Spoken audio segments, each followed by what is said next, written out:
Desde que era niña soñaba con mi boda. No necesitaba algo lujoso, solo quería que fuera real, rodeada de las personas que más amaba en el mundo. Durante meses me dediqué a planificar cada detalle. Las flores silvestres que adornarían el altar de la pequeña iglesia de San Miguel, la música que sonaría mientras caminaba por el pasillo, hasta el menú que serviríamos en el jardín de mi suegra en las afueras de Córdoba. Pero mientras se acercaba la fecha, algo extraño empezó a pasar. Las llamadas de mi familia se volvieron más cortas, más distantes. Cuando mencionaba la boda, cambiaban de tema rápidamente. Mi madre siempre encontraba una excusa para no hablar del vestido que había elegido, y mi hermana Sofía parecía tener prisa cada vez que la llamaba para contarle sobre los preparativos. Al principio pensé que estaban ocupados. Papá siempre tuvo mucho trabajo en el taller mecánico, y mamá se la pasaba cuidando a la abuela Carmen. Pero después de semanas sin recibir ni una pregunta sobre la ceremonia, empecé a darme cuenta de que algo más estaba pasando. La confirmación llegó durante una llamada con mamá un martes por la noche. Le estaba contando emocionada sobre las invitaciones que acababa de recoger de la imprenta cuando me interrumpió con un suspiro cansado. «Ay, mija, ese evento tuyo, la verdad es que parece algo muy insignificante, ¿no?» La palabra me pegó como una cachetada. Insignificante. Mi boda era insignificante para mi propia madre. Me quedé callada por unos segundos, sintiendo cómo se me hacía un nudo en la garganta. ¿Insignificante?, logré preguntar. Bueno, ya sabes, es solo una ceremonia pequeña. No es como si fuera algo grande. Después de esa conversación, las cosas se pusieron peores. Una por una, las excusas empezaron a llegar. Papá tenía que trabajar ese fin de semana porque había llegado un auto muy complicado al taller. Sofía y su esposo Ricardo habían planeado un viaje hace meses que no podían cancelar. Mamá dijo que la abuela Carmen se había sentido mal y no podía dejarla sola. Todas eran excusas prácticas, razonables en papel, pero yo sabía la verdad. Ninguno de ellos quería estar ahí. Mi propia familia había decidido que mi boda no valía la pena. El día llegó como llegan todos los días importantes, demasiado rápido y demasiado lento a la vez. Me desperté temprano en el departamento que compartía con Diego, mi prometido, y por un momento me permití imaginar que mis padres estarían ahí, que Sofía me ayudaría con el vestido, que todos estaríamos nerviosos y felices juntos. Pero cuando llegué a la iglesia, los únicos rostros familiares que vi fueron los de los amigos que había hecho en la universidad, algunos compañeros de la oficina donde trabajaba, y la familia de Diego. Ellos me recibieron con sonrisas genuinas y abrazos cálidos, pero había un vacío en mi pecho que no podía ignorar. Caminé hacia el altar con una sonrisa en los labios y lágrimas contenidas en los ojos. Diego me esperaba con esa mirada que siempre me tranquilizaba, pero mientras avanzaba, no pude evitar buscar entre las caras del público. Una parte de mí todavía esperaba verlos aparecer en el último momento, con excusas apresuradas y sonrisas avergonzadas. No aparecieron. La ceremonia fue hermosa. El padre González habló sobre el amor y la familia, con esa voz pausada que conocía desde niña. Intercambiamos anillos y promesas, mientras el sol de la tarde entraba por los vitrales de colores. Pero en cada momento importante, en cada foto, en cada abrazo de felicitación, sentía esa ausencia como un peso en el estómago. Lo peor de todo era saber que ellos probablemente ni siquiera se sentían mal por no estar ahí. 3 días después de la boda, mientras Diego y yo todavía estábamos desempacando los regalos y guardando las fotos en el álbum que habíamos comprado, mi teléfono vibró con una notificación de Instagram. Era una publicación de mamá, algo que no hacía muy seguido porque siempre decía que las redes sociales eran para jóvenes. Curiosa, abrí la aplicación y casi se me cae el teléfono de las manos. Las fotos mostraban a mamá, Sofía y Ricardo paseando por las calles empedradas de Buenos Aires. Había imágenes de ellos brindando con vino tinto en Puerto Madero, posando frente al caminito en La Boca, riendo mientras comían empanadas en San Telmo. La última foto era de los 3 abrazados en la terraza de algún hotel elegante, con la ciudad iluminada de fondo. La descripción decía: «Nada como unas vacaciones familiares perfectas. Buenos Aires siempre nos recibe con los brazos abiertos. La mejor decisión del año. Familia unida. Vacaciones perfectas. Buenos Aires». Me quedé mirando la pantalla durante varios minutos, sintiendo cómo algo se rompía dentro de mí. No era solo que hubieran elegido un viaje sobre mi boda. Era que estaban celebrándolo. Era que habían documentado cada momento de diversión mientras yo me casaba sola, a 300 kilómetros de distancia. Revisé las fechas de las fotos. Algunas eran del mismo día de mi boda. Mientras yo caminaba hacia el altar con el corazón partido, ellos estaban tomando cócteles en algún bar elegante de Palermo. Mientras yo trataba de sonreír para las fotos sin mi familia presente, ellos se estaban divirtiendo como si fuera el mejor día de sus vidas. Diego me encontró sentada en el sofá con el teléfono en las manos y la mirada perdida. «¿Qué pasa, amor?», me preguntó, sentándose a mi lado. Le mostré las fotos sin decir nada. Lo vi fruncir el ceño mientras las miraba y después suspirar profundamente. «No puedo creer que hayan hecho esto», murmuró. «Lo peor es que ni siquiera mencionan la boda», dije con la voz quebrada. «Es como si no hubiera pasado nada, como si yo no existiera». En los comentarios, varios de sus amigos y conocidos felicitaban a mamá por el merecido descanso y le preguntaban por más detalles del viaje. Algunas tías comentaron con emojis de corazones y caras sonrientes. Nadie preguntó por mí. Nadie mencionó que yo me había casado ese mismo fin de semana. Me puse a pensar en todos los momentos en que había sido flexible con ellos. Todas las veces que había entendido sus horarios complicados, sus prioridades, sus necesidades.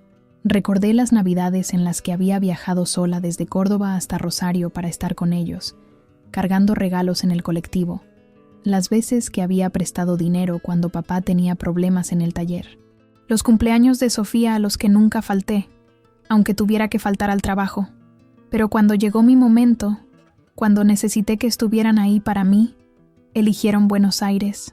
Esa noche no pude dormir. Me quedé despierta mirando las fotos una y otra vez, como si esperara que cambiaran o que apareciera alguna explicación mágica. Diego trató de consolarme. Me dijo que no valía la pena darle importancia a gente que claramente no valoraba lo que yo valía, pero no era tan fácil. No era solo el dolor de la ausencia, era la humillación de darme cuenta de que, para ellos, yo era una opción, no una prioridad. Era entender que mi felicidad nunca había sido algo por lo que valiera la pena hacer sacrificios. Durante los días siguientes, seguí viendo más fotos del viaje, videos de ellos caminando por las calles de Buenos Aires, comiendo en restaurantes caros, visitando museos. Cada publicación era como una confirmación más de lo poco que significaba para ellos. Lo que más me dolía era imaginar las conversaciones que habían tenido. ¿En qué momento decidieron que un viaje turístico era más importante que mi boda? ¿Se sintieron siquiera un poco culpables mientras brindaban por sus vacaciones perfectas? ¿Alguna vez pensaron en mí mientras estaban ahí?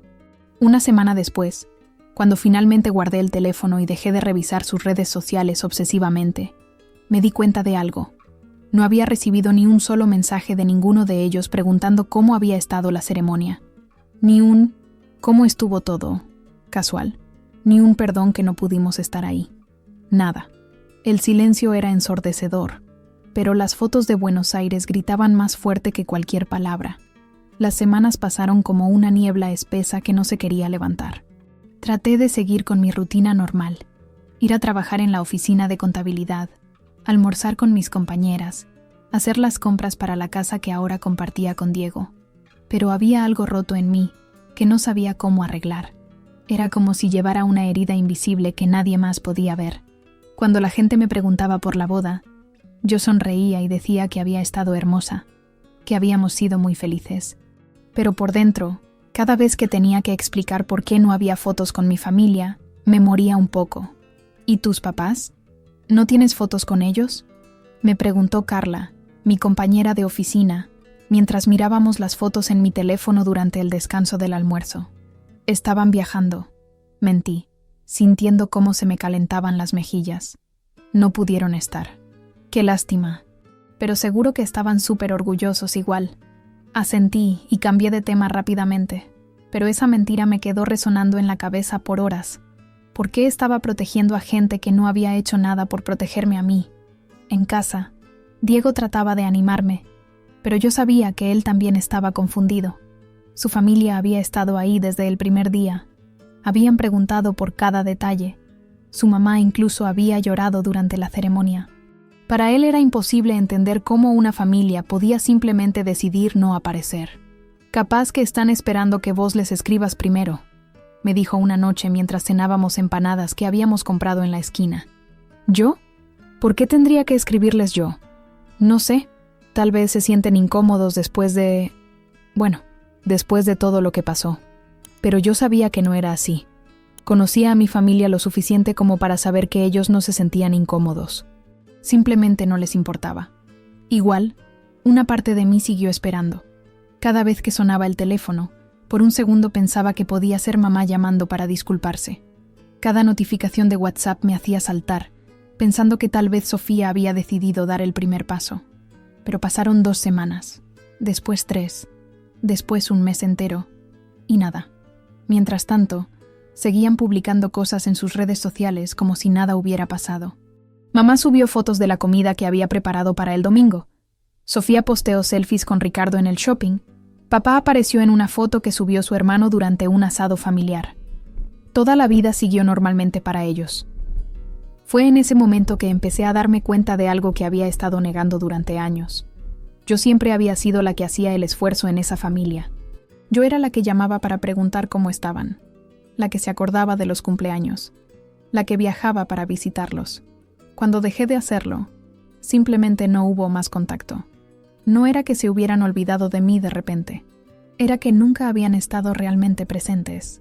Empecé a recordar otras situaciones del pasado con una claridad que me dolía, como cuando me gradué de la universidad y llegaron tarde a la ceremonia, porque Sofía tenía que hacer algo súper importante en su trabajo, o cuando cumplí 25 años y organizaron una cena familiar el día anterior, porque Ricardo tenía un partido de fútbol, o todas las veces que había cancelado planes con amigos para ir a almorzar con ellos, y después me enteraba de que habían cambiado los horarios sin avisarme. Siempre había excusas, siempre había algo más importante que yo. Una tarde, mientras estaba limpiando el departamento, encontré una caja con cartas y tarjetas viejas. Entre ellas había una que me había escrito mamá, cuando me fui a estudiar a Córdoba. Decía algo sobre lo orgullosa que estaba de mí, sobre cómo me extrañaba y sobre lo importante que era para ella que mantuviéramos el contacto. Leí esa carta varias veces, tratando de entender en qué momento esa mujer que me extrañaba tanto se había convertido en alguien que podía faltar a mi boda por unas vacaciones. Pero tal vez esa era la respuesta. Tal vez nunca había cambiado. Tal vez yo simplemente había empezado a ver las cosas como realmente eran. Esa noche, mientras Diego veía televisión, me senté en el balcón con una taza de té y tomé una decisión. No iba a seguir esperando que me llamaran. No iba a seguir inventando excusas para explicar su ausencia. Y sobre todo, no iba a seguir sintiendo que tenía que hacer algo para arreglar una situación que yo no había roto. Por primera vez en semanas, sentí algo parecido a la paz. Habían pasado casi 2 meses desde la boda, cuando el teléfono sonó un martes por la tarde. Estaba en casa preparando milanesas para la cena, con la radio de fondo tocando cumbia santafesina, cuando vi el nombre de Sofía en la pantalla. Por un momento dudé si contestar. Hacía tanto tiempo que no hablábamos, que ver su nombre me causó una mezcla rara de esperanza y desconfianza. Tal vez finalmente llamaba para disculparse. Tal vez había reflexionado sobre todo lo que había pasado. «¿Hola?», contesté, tratando de sonar normal. «Hola, hermanita. ¿Cómo estás?». Su voz sonaba igual que siempre, alegre y despreocupada, como si fuéramos hermanas que se hablan todos los días. «Bien, acá andamos», respondí, esperando que mencionara la boda, que dijera algo sobre su ausencia. «Qué bueno. Mira, te llamo porque necesitamos hablar de un tema medio complicado». Su tono cambió. Se puso más serio pero no incómodo. Era el tono que usaba cuando tenía que pedirme favores. «¿Qué tema?». «Es sobre el préstamo de papá. ¿Te acordás?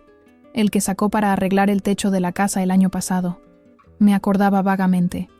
Papá había tenido problemas para conseguir el préstamo porque su situación crediticia no era la mejor y había necesitado que alguien más firmara como garante. Yo estaba trabajando bien en ese momento y tenía buen historial crediticio, así que acepté ayudarlo. Sí, me acuerdo. ¿Qué pasa? Bueno, resulta que papá se atrasó con algunos pagos durante estos meses y ahora el banco está pidiendo que el garante se haga cargo de las cuotas hasta que él se ponga al día. Sentí como si me hubiera caído un balde de agua fría encima. No solo me estaban pidiendo dinero después de meses de silencio, sino que lo estaban haciendo como si fuera la cosa más normal del mundo. ¿Cuántas cuotas son?, pregunté, aunque ya sabía que no era esa la pregunta importante. Son como 6 cuotas nomás. No es tanto, y papá dice que en un par de meses ya se puede hacer cargo otra vez. El tema es que si no las pagamos ahora, vamos a quedar todos complicados con el sistema financiero. Mientras hablaba, yo me fui sentando lentamente en el sillón de la sala. Ricardo estaba ahí también porque podía escuchar su voz de fondo, diciéndole a Sofía que le explicara bien los números. «Mira, hermanita, sabemos que vos tenés tu sueldo estable y que Diego también está trabajando bien. Para ustedes no debería ser tan complicado, y para nosotros sería una reayuda. Además, técnicamente ya sos responsable porque firmaste como garante. Era increíble. Habían faltado a mi boda, me habían ignorado completamente durante 2 meses, y ahora aparecían como si nada hubiera pasado, pidiéndome que les resolviera un problema de plata. ¿Y mamá qué opina de esto?», pregunté. «Mamá está de acuerdo. De hecho, ella fue la que dijo que te llamáramos porque vos siempre fuiste la más responsable con estas cosas». La más responsable. Qué conveniente que se acordaran de eso ahora. «Escúchame, Sofía», dije, sintiendo cómo me empezaba a hervir la sangre. ¿En serio me estás llamando después de 2 meses para pedirme plata? ¿2 meses de qué? No entiendo. De mi boda, Sofía. Han pasado 2 meses desde mi boda, a la que ninguno de ustedes vino. Hubo un silencio incómodo del otro lado de la línea. Después escuché cómo le decía algo a Ricardo en voz baja, tapando el teléfono. «Ay, sí, es verdad. Perdón. Con todo el quilombo que tuvimos después del viaje se me había... Bueno, ¿cómo estuvo todo? ¿Estuvo lindo? ¿Cómo estuvo todo?» Me estaba preguntando por mi boda como quien pregunta por el clima, como un comentario al pasar antes de ir al tema que realmente le importaba. «Estuvo bien», respondí secamente. «Qué bueno. Nos hubiese encantado estar, en serio, pero ya te expliqué que no podíamos cancelar el viaje. Eran pasajes que no se podían cambiar, y Ricardo había pedido los días en el trabajo desde hacía meses». Todas excusas que ya había escuchado antes. Pero ahora, escuchándolas después de 2 meses de silencio y en el contexto de una llamada pidiendo plata, sonaban aún más vacías. «Bueno, pero ahora que ya pasó todo eso, ¿qué te parece lo del préstamo? Es medio urgente porque el banco ya mandó la primera intimación». Ahí estaba. Ya habían cumplido con el protocolo de preguntar por la boda. Ahora podían ir al grano. El favor que necesitaban era urgente, pero felicitarme por mi casamiento había esperado 2 meses. En ese momento entendí algo que me llenó de una rabia fría y clara. Para ellos, yo no era una hermana, una hija, una persona con sentimientos. Era una solución a sus problemas, un recurso al que podían acceder cuando lo necesitaran. Respiré profundo y sentí como algo dentro de mí se acomodaba en su lugar. Era como si todas las piezas de un rompecabezas que había estado armando sin darme cuenta, finalmente encajaran. ¿Sabes qué, Sofía?, dije con una calma que me sorprendió a mí misma. No me llames por asuntos insignificantes. Hubo un silencio total del otro lado de la línea. Podía imaginarme la cara de confusión de mi hermana, tratando de procesar lo que acababa de escuchar. «¿Cómo?», preguntó finalmente. «Insignificantes. Así les dijo mamá a mis preparativos de boda. ¿Te acordás? Que mi casamiento era algo insignificante». «Ay, no seas dramática. Mamá no quiso decir eso». «¿Dramática?». La palabra me sonó tan familiar que casi me río. Era la misma que habían usado toda mi vida para minimizar mis sentimientos. «Sofía, faltaron a mi boda por irse de vacaciones a Buenos Aires. Durante 2 meses no recibí ni un mensaje preguntando cómo estaba. Pero ahora que necesitan plata, de repente se acuerdan de que existo. No es así, hermanita. Vos sabés que nosotros te queremos mucho, pero a veces... ¿A veces qué? ¿A veces se olvidan de que tengo sentimientos? ¿A veces se les cruzan los cables y piensan que soy un banco al que pueden recurrir cuando se les canta?» Podía escuchar que Ricardo le estaba hablando al oído, probablemente diciéndole que no se pusiera a discutir conmigo y que fuera directo al grano del préstamo. «Mira, entiendo que estés enojada, pero esto es diferente. Es un tema serio, de plata. No podemos mezclarlo con otras cosas». «¿Otras cosas?».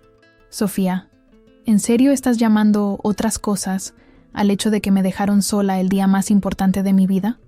Pero no estuviste sola. Estaba Diego, estaban tus amigos. No estaba mi familia. Exploté, y me sorprendí de lo fuerte que salió mi voz. Diego apareció en la puerta de la cocina, preocupado. No estaban las personas que se supone que me tenían que amar incondicionalmente. Bueno, pero ya pasó. No podemos volver el tiempo atrás. Ahora tenemos que resolver esto del préstamo porque...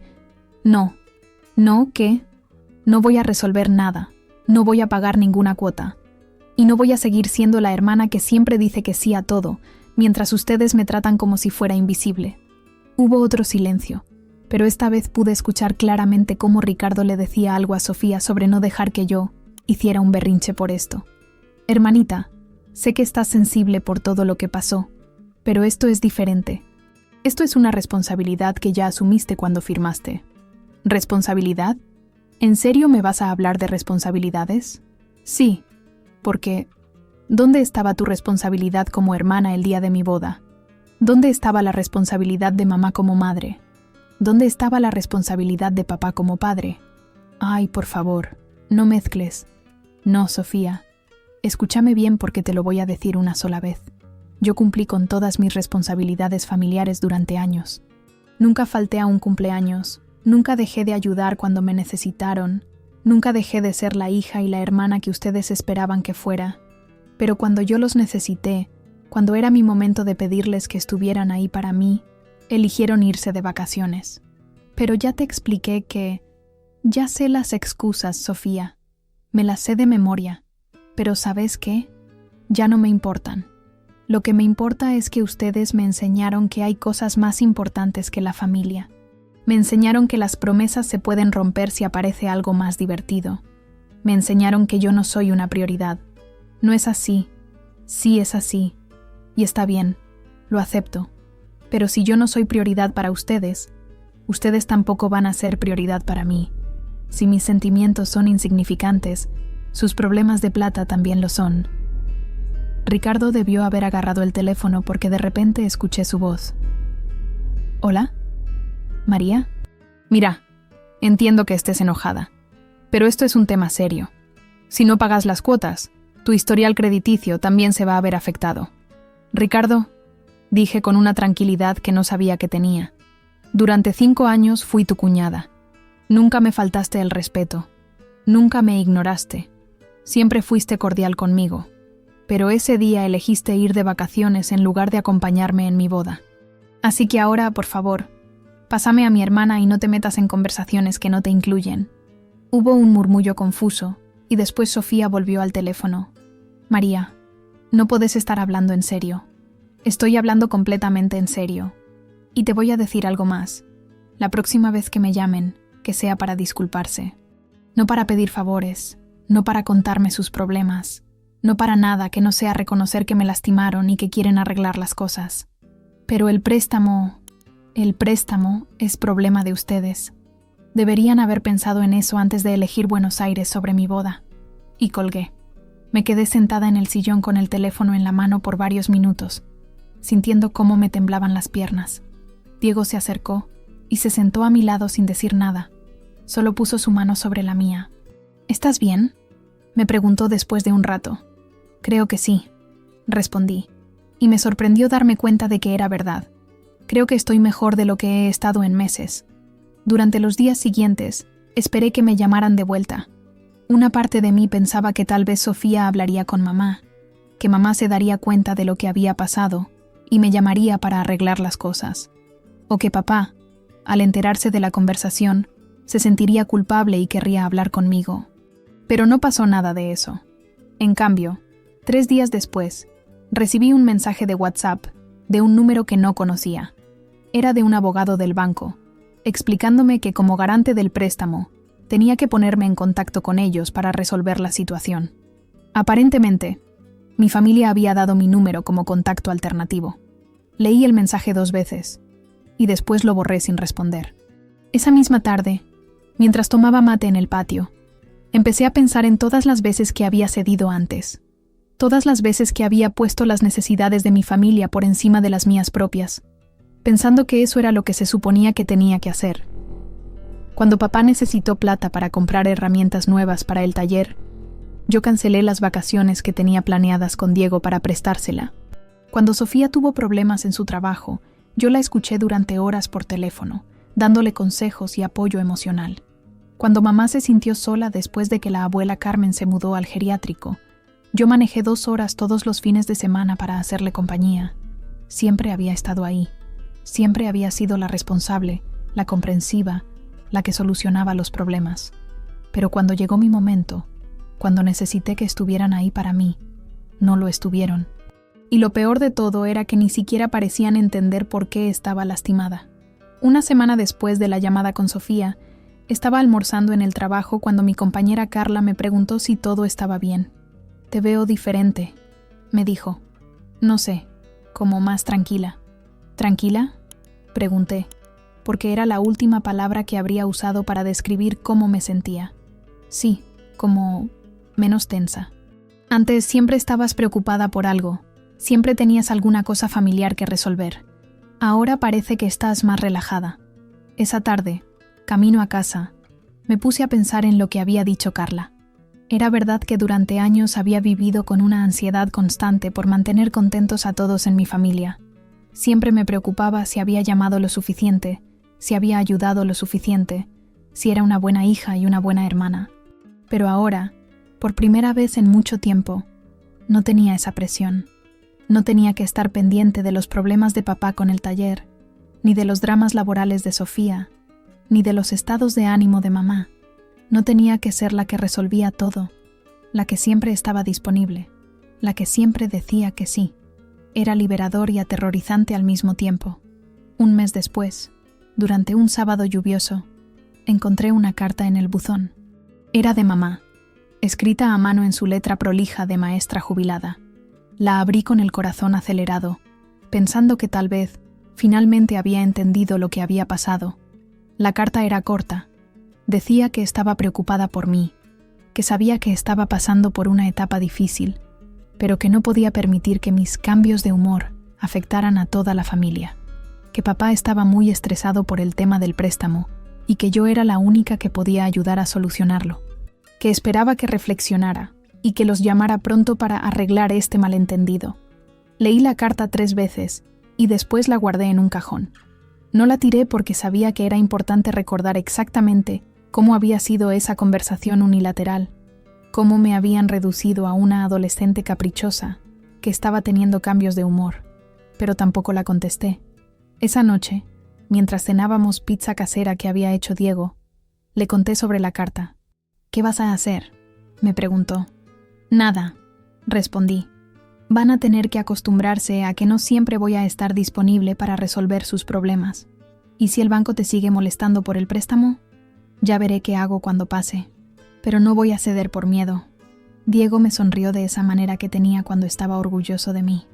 «Me gusta esta versión tuya», me dijo. «¿Cuál?». «La que se defiende. La que no se deja pisotear». Esa noche, antes de dormir, me di cuenta de que por primera vez en mucho tiempo no me sentía culpable por algo que había hecho o dejado de hacer. No me sentía responsable por los sentimientos de otros, ni obligada a mantener la paz familiar a costa de mi propia dignidad.